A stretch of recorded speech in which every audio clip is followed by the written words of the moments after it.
আজকে কিছু হেলাঞ্চার শাক তুলে এনেছি, এগুলো বাছবো। এগুলো দেশি হেলাঞ্চার শাক, খুব ভালো লাগে খেতে।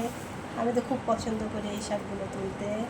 সবসময় আমি এই শাক দেখলেই তুলে নিয়ে আসবো, ভাজি করে খাবো। এই শাকগুলো আজকে বাছবো। আমার কাছে খুবই মজা লাগে। আপনাদের কাছে কেমন লাগে কে জানে, আমার কাছে তো খুবই মজা লাগে। এই জন্য আমি যখনই এই শাক পাই তুলে নিয়ে আসি। কেউ কেউ হেলেঞ্চার শাক বলে, কেউ বলে যেন শান্তির শাক, এক একজন এক এক নাম বলে। কিন্তু আসলে এই দেশি শাকগুলো কিন্তু খেতে অনেক মজা। খেয়ে দেখবেন দেশি শাকগুলো। আমি সব সময় এই শাকগুলো তুলি, দেখতেই কত ভালো লাগতেছে। খাইতে তাহলে আর কত ভালো লাগবে বলবেন।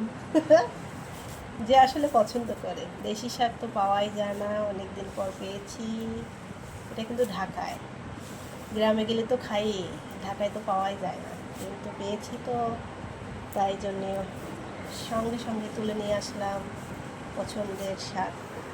এখন বাজবো, কখন যে রান্না হবে খাবো সে আশাতে আছি।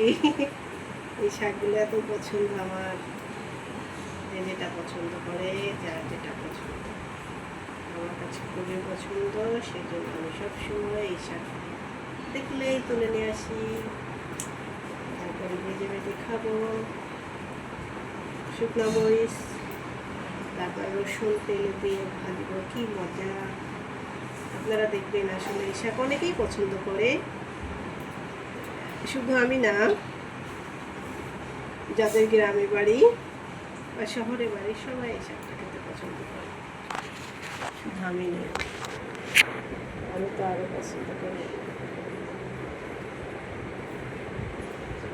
ঘাসটা শুধু নিয়ে এসেছি।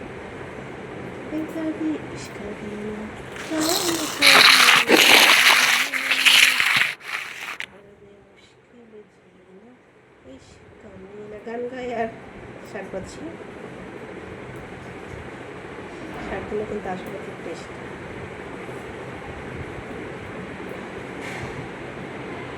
শুধু মাথা।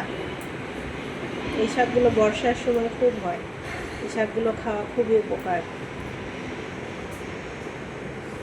এখনকার মানুষ তো খালি মাংস খায়, কিন্তু আসলে শাক খাওয়া বেশি উপকার, কিন্তু মানুষ খায় না।